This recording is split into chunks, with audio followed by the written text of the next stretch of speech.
Hello, everybody, and welcome back to Chiseled. And why do we call it Chiseled? Because we are all a work in progress.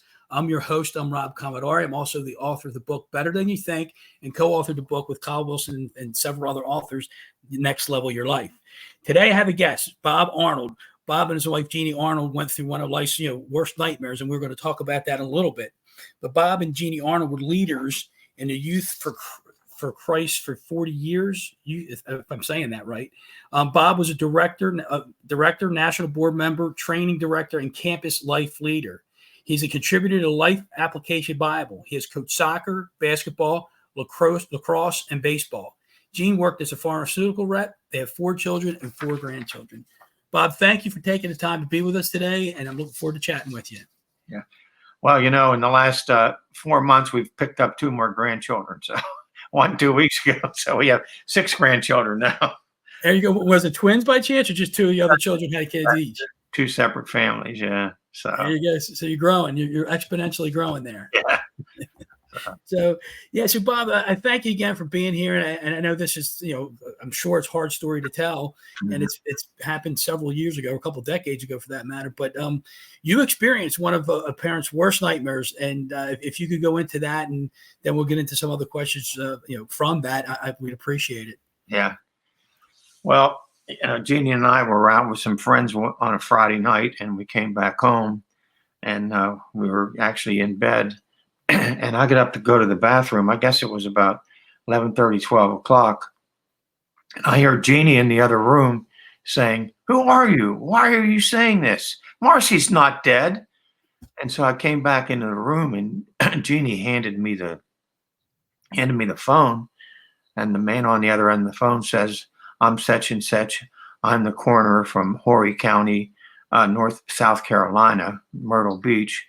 And I'm at your daughter's apartment, and we have found her dead."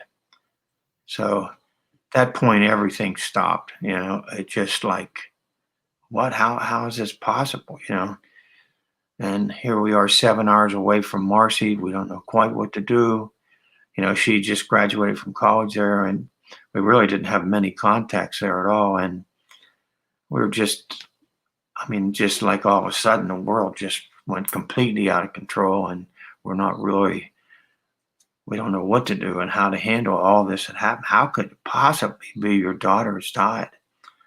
Our younger daughter was downstairs, and she was the closest one to Marcie, and she came upstairs and wanted to know what was going on because of all the noise.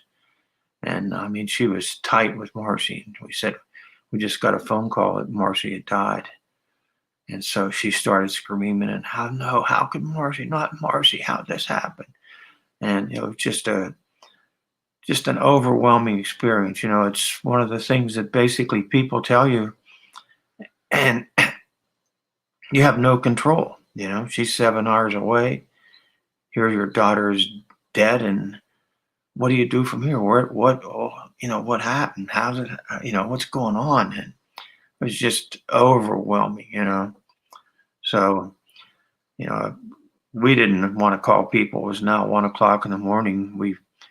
You call people and say, "Hey, Marcie died." It's just so impersonal. But our daughter called her friend, and her friend told her father, and her father and another good friend of ours came over, and we sat there for like 3 or 4 hours, just shaking our head. How did this happen? And they were actually smart enough not to try to give us, Jeanne and I, advice. We just thought they knew there's nothing you can say. How do you explain something like this? What can you do? And we just all sat there just quiet for like 3 hours, So, it is the worst nightmare of your life. And in one little small phone call, everything in our life changed. And, we're nearly 22 years away from it, and it's still being changed all the time by that one phone call.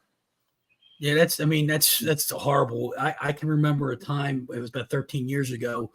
My cousin, he was age 47, my best friend at the time, and he was on his way to work, got in a head-on collision with another car. He died instantly. And so we went over his parents, my aunt and uncle's house, that whole day. And I experienced it from a cousin standpoint, not from a parent standpoint. But I remember it was like so numbing, and I guess what's the word, surreal. Like you have no idea, like like, is this really happening? And so I remember those. I remember that day. I remember vividly. So I can only imagine what you went through as a parent. Yeah, and see, the death holds as a hammer. I mean, and it holds all the cards. What are you going to do? What can you do against it? I thought, well, I'll pray. And, that was sort of a futile thought of thinking I could pray and she'd come back to life, realizing the reality of that. And it just, how can you deal with it? You can't. So. Yeah, so you've done many talks on this and spoken in front of many people, and the title of this podcast is going to be "Sorrow and Joy in the Midst of Grief." So this is some heavy grief, and we've heard like the 5 stages of grief, and I've heard people say there's really more. And how did you walk yourself through that, and maybe you still go through it? Yeah. Well, the thing is, I think there were a couple things, and as we go on, we can talk to them, but. For some reason, I'd become very acquainted with grief in my life, and obviously God was preparing me for this moment. But, when I was in elementary school, I was an altar boy, and I was the head of the altar boys, so I got to choose who got to do the funerals. So I did all the funerals because you get out of school. But I can remember seeing funerals of 30 people, seeing funerals of 200 people, and the altar boys at the end of the service face the audience and look into the audience. And, and then I heard a guy, Joe Bailey's his name, who had 3 kids die.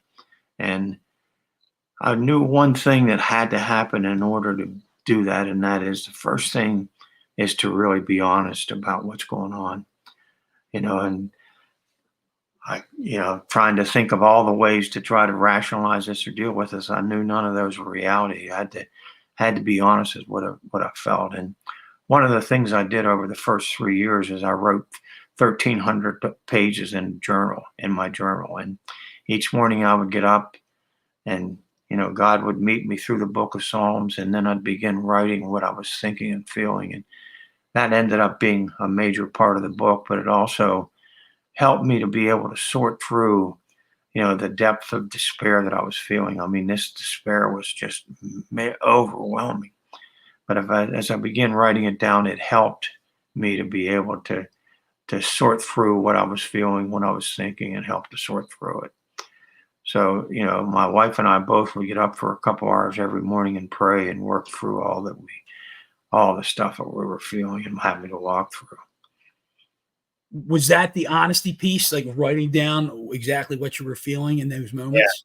Yeah. So, the book of Psalms has been a great model for me in my life. And if you look at the book of Psalms, the psalmists are very, very honest.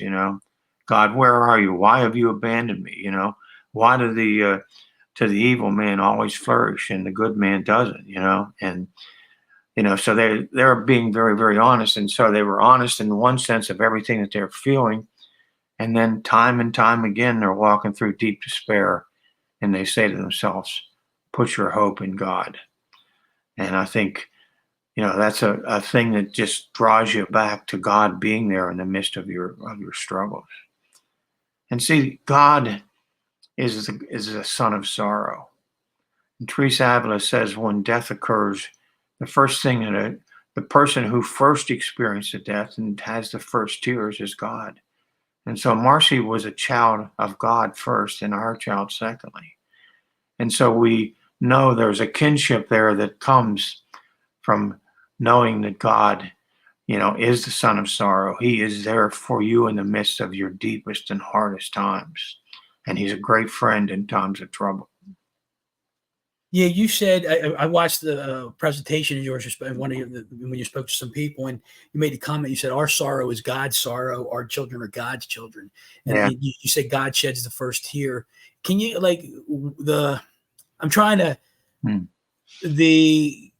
I think some people might say, well, God doesn't have feelings. How is God's sorrow? How is our sorrow God's sorrow? Can you elaborate a little bit on that? Yeah, see, that is like a massive theological question that sorts out a lot of things about God. But, Augustine and then a number of the great fathers, that's the thing that they built, what they did, what they believed on, is that we were encountering a God who was just not an impersonal force in the universe, but was a God who had deep feelings and could feel everything we felt. And so as a result, it opens a door for really letting God enter your life. One of the sad things is when somebody dies, a lot of people think, that God is your enemy, and that, God caused this person to die. But that's not the reality. The reality is God is our friend in the midst of deep troubles. And being a son of sorrow, he comes and enters into all that we have. See, Jesus, this is one of the amazing things about Jesus. Jesus knew what mankind was like, and he chose to come and be part of our existence. So he suffered the same things we suffered. He felt all the pain that we suffered, and then he knew he was going to die on a cross. He knew all the immense consequences, and he knew them so well that he sweat blood.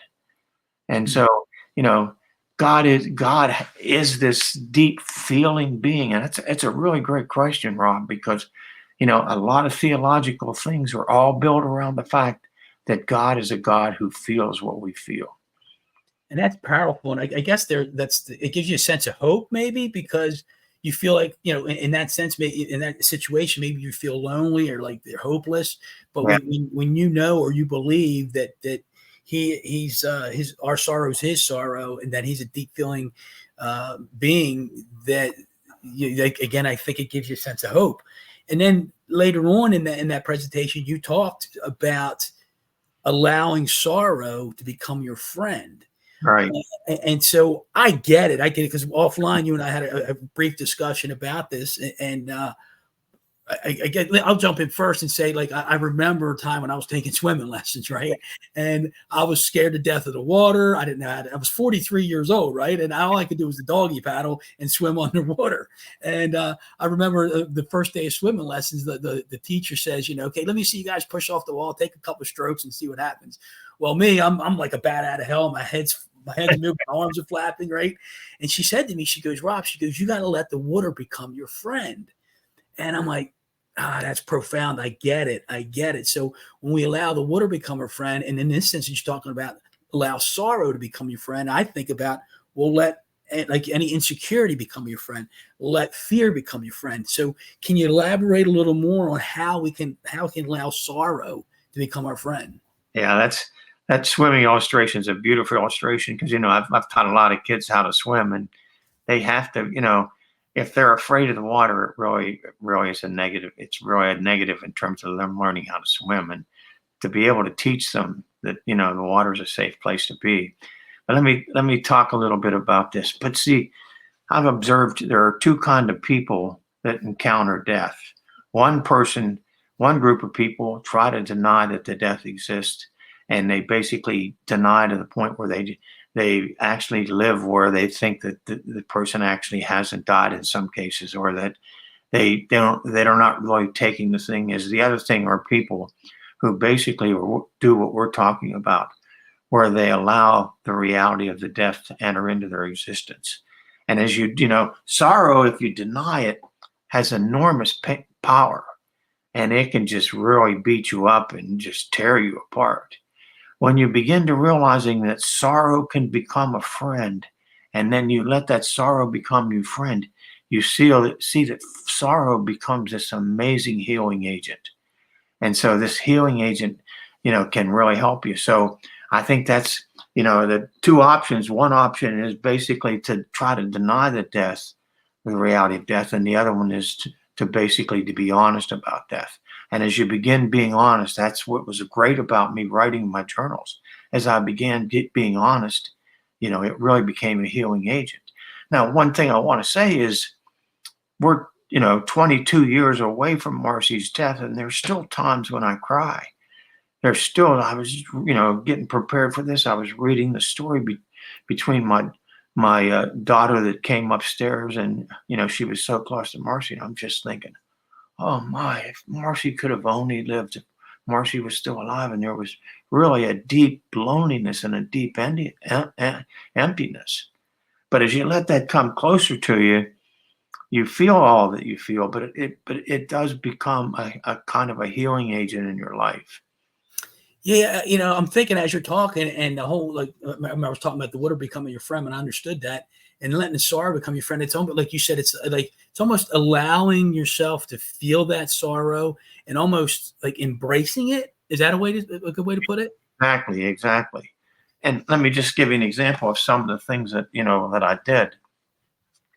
You know, I was over by Marcie's school. I went over to the school and started walking around the school, feeling the things that Marcie felt. Uh, we go to the beach, the same beach we went to for the last 40 years, right near Myrtle Beach. And we'll go down to Myrtle Beach. We'll walk over by Marcie's apartment. We'll go walk on the beaches where we put some of Marcie's ashes.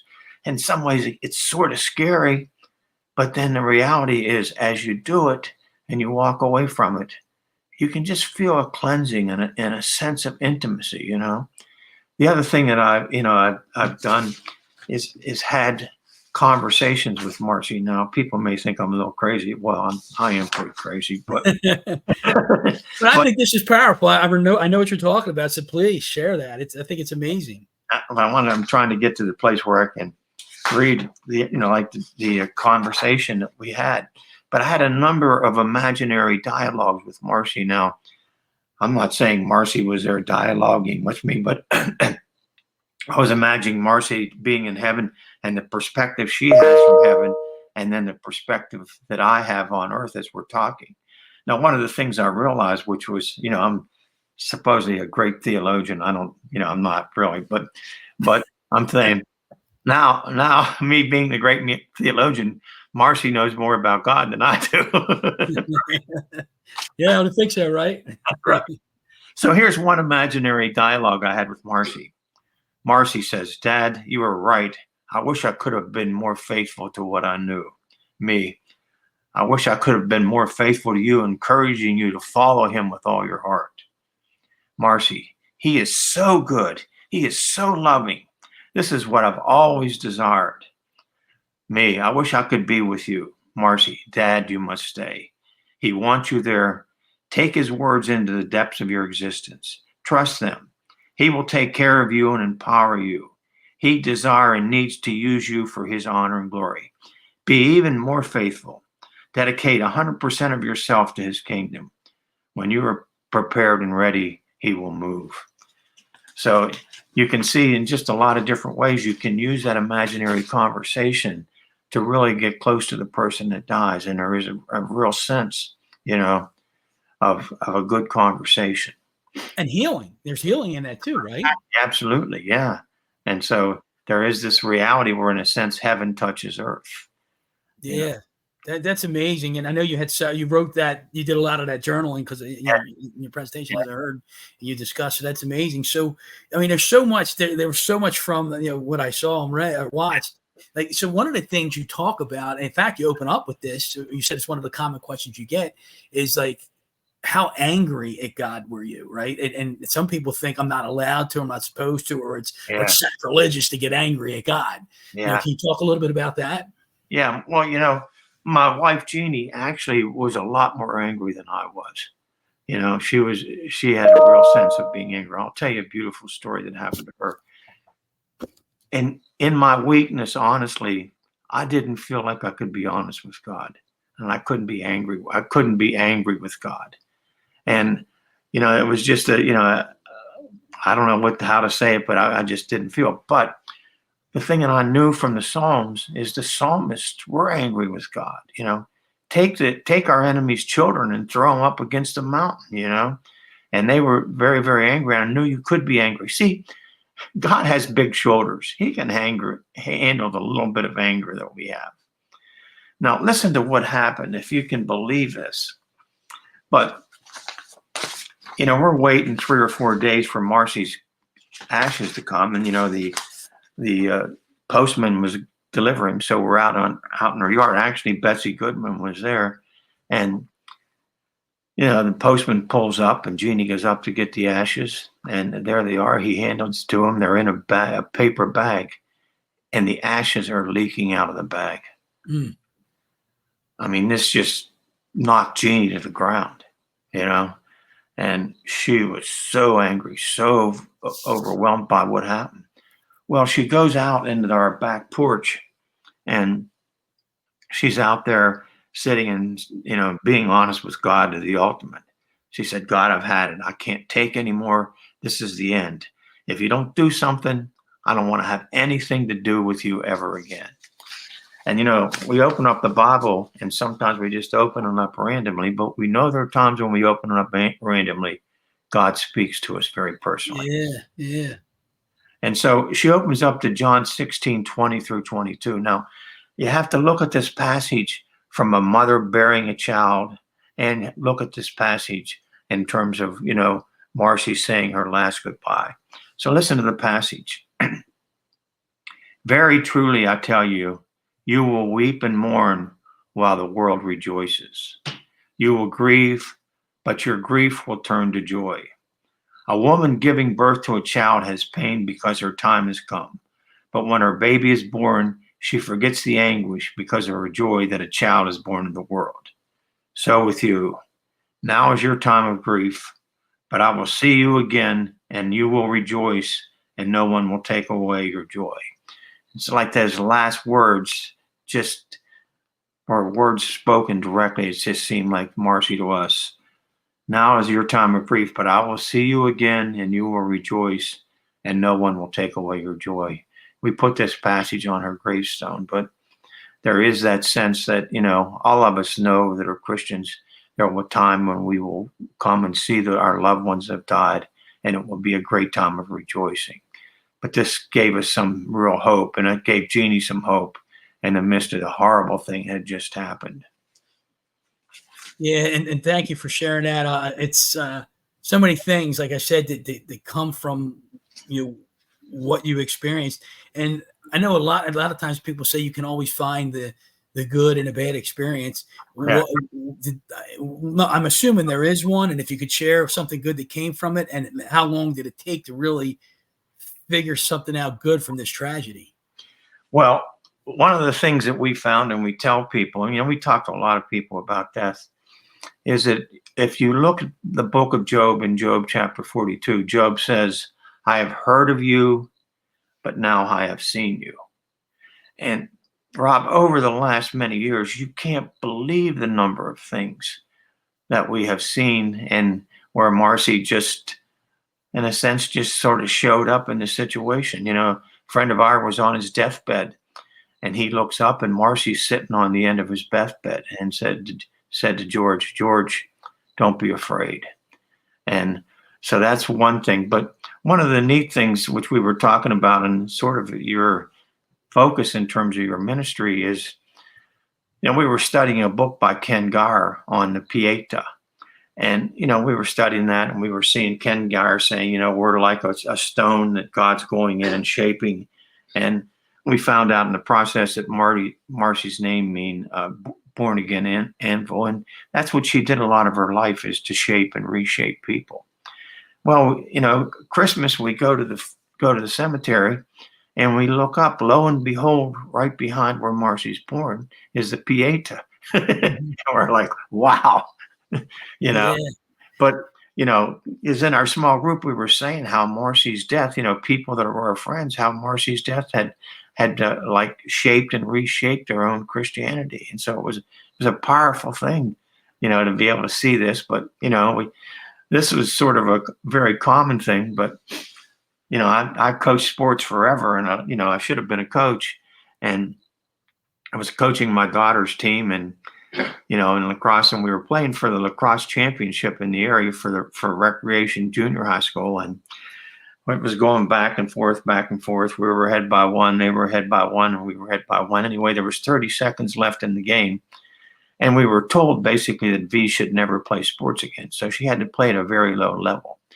So we have a face-off, the score's tied, we get the ball, we run down, take a shot. The shot bounces off the goalie's hands right into V's stick. She fires the ball and scores the winning goal. I love that. Everybody there knew why she scored the winning goal and what was really happening. It was something beyond just this lacrosse game. So, yeah. That's great. Yeah. And, just so people get the context, there's going to be a lot of people here who might not know what the Pieta is, and it's a picture or statue, I should say, of the Blessed Mother Mary holding Jesus in her arms after they pulled him off the cross. If I have that correct, right, Bob? Yeah, you're right. Yeah. But so that was just, because it was like a second death for me, because here I'm wanting to coach my daughter's lacrosse team, and then we don't get the chance to really do it because, so she had to really limit her involvement because there was the danger. Marcie died of the same thing that boy named Hamlin that died in Buffalo that was on the field. Yeah. Okay. So, she basically died with, her heart stopped beating. And if you don't have a defibrillator within a short time, then they die, so that's what happened to her. It's called QT prolongation. Hey, Bob, I got to ask this question because I just had almost like an aha moment here. And I don't know if you've ever thought about this, because you said it a couple minutes ago. You said, I coached for a lot of years. I should have been a coach. Right. And did you ever think that through her death, you are coaching people on how to deal with grief? Well, it's very interesting because a good friend of mine is sort of a consultant on developing people. And he said, he asked the question of who am I? And he says, you're a coach.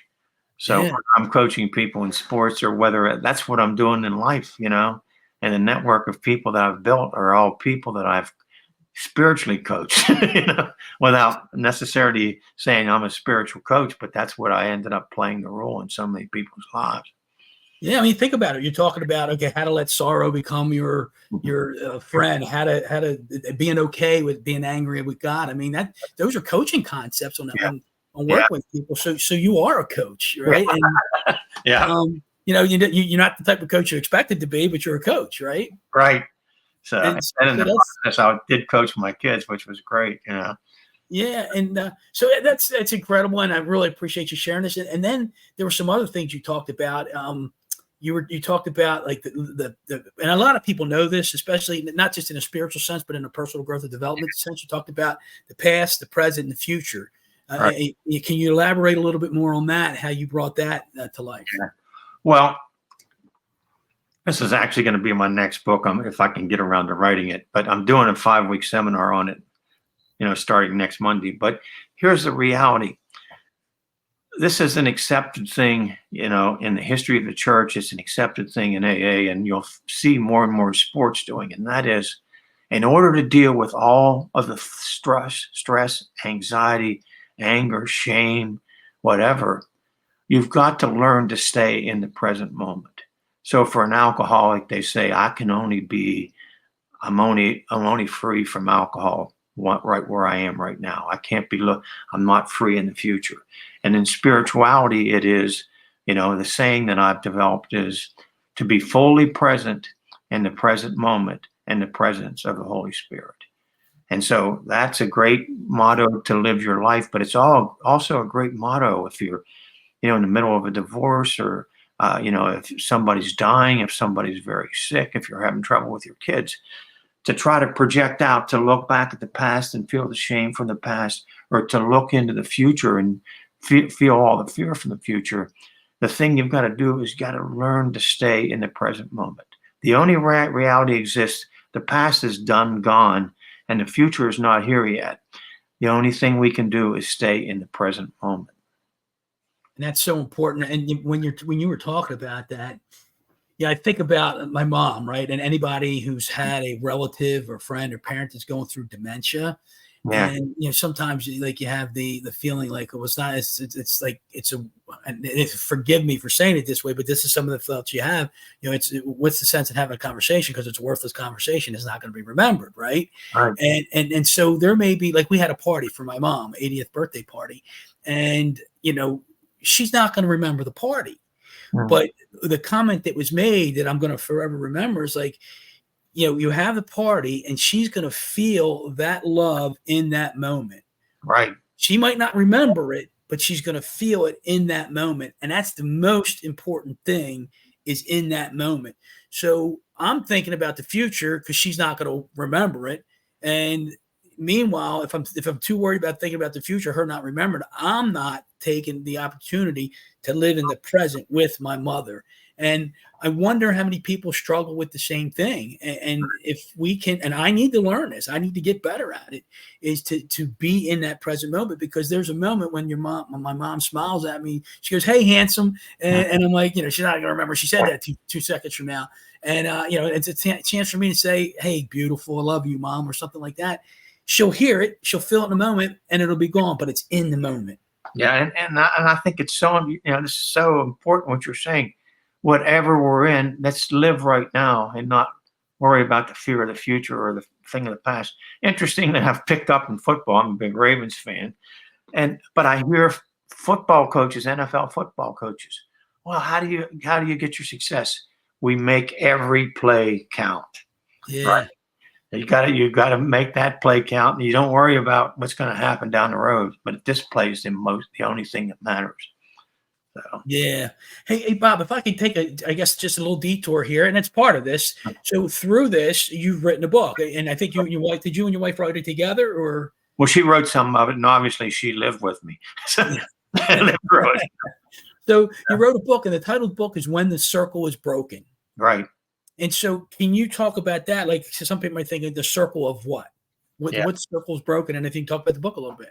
Yeah. Well, the circle that is broken, is that we had these immense family ties, and then all of a sudden, one of the members of that circle basically died and fallen off. So we went to the ocean together, and we had, the last time we were there was one of the most wonderful times that God really set up because of Marcie dying.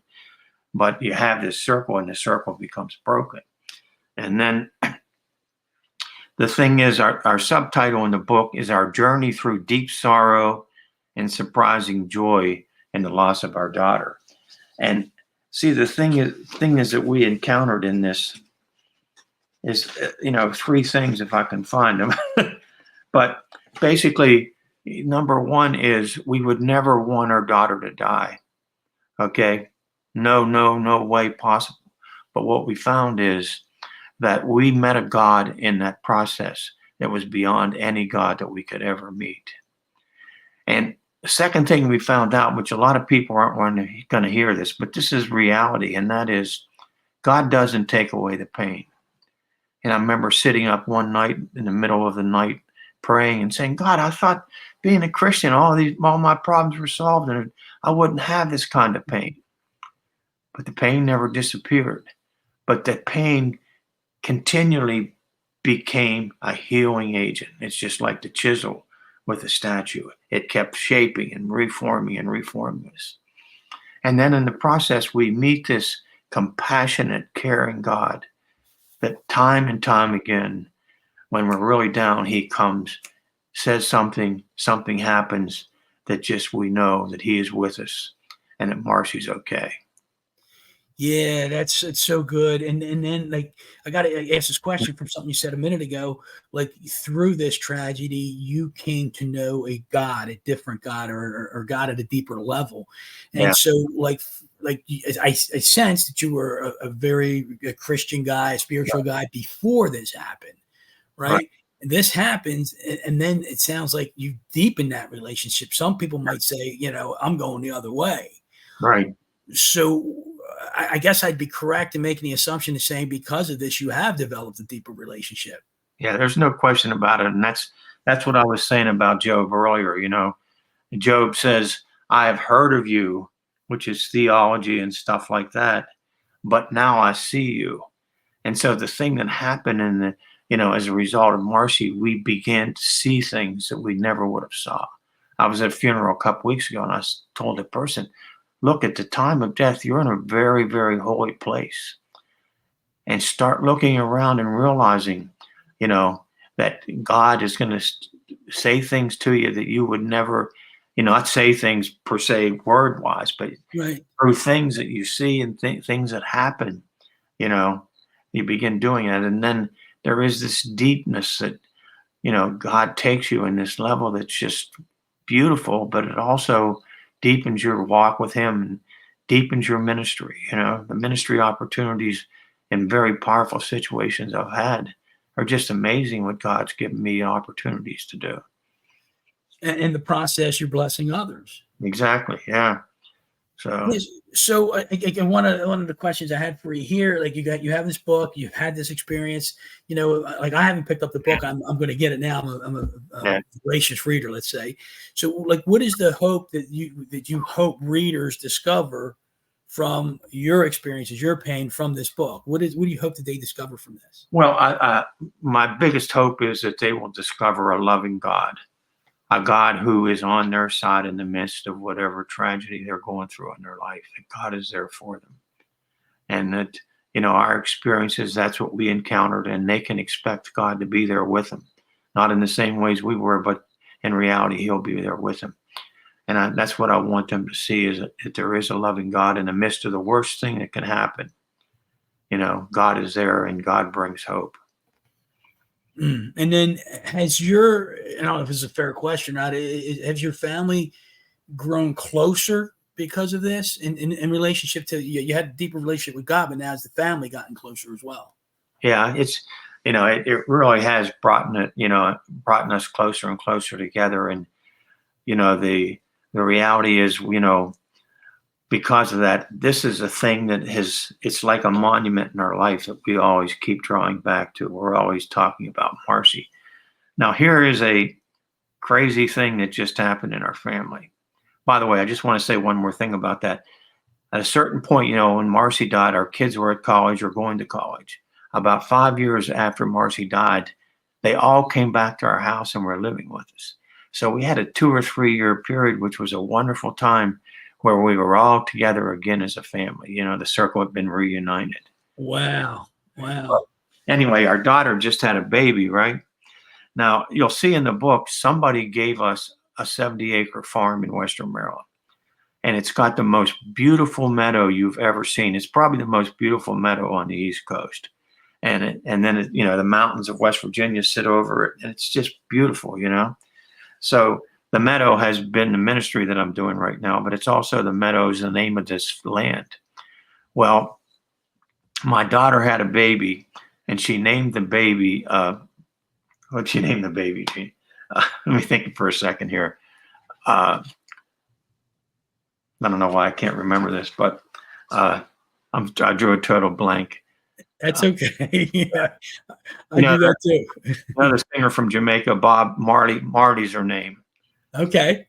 And so I look up in Google as to what Marcie or what Marley means, and it means marshy meadow. Oh my gosh! I just got chills, Bob. I just got chills. So, but so it's things like that occurred over and over again. I mean, obviously, maybe I'm crazy, but I think God or Marcie basically told V this was what the name of the baby should be. And then when it comes out, it's this beautiful thing, So. Wow, that's crazy. And it's funny now I think I understand, because as a side note here, totally nothing to do with the podcast. When we were emailing back and forth, I'm I'm looking up Bob Meadow because it's Bob Meadow org or whatever for at org, and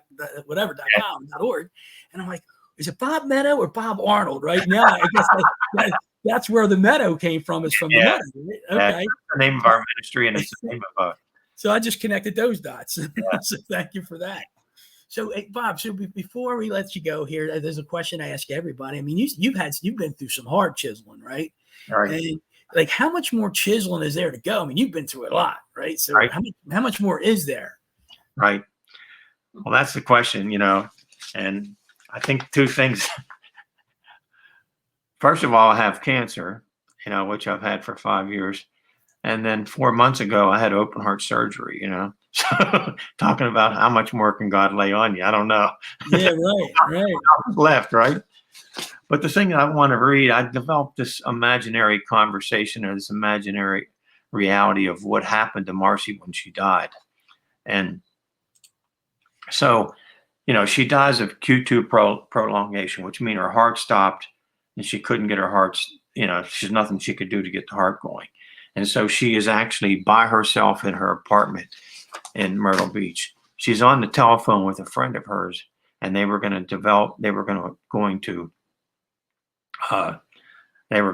trying to set something up in terms of getting together in the future. And what happened as they were talking, the conversation ended. Oh my gosh.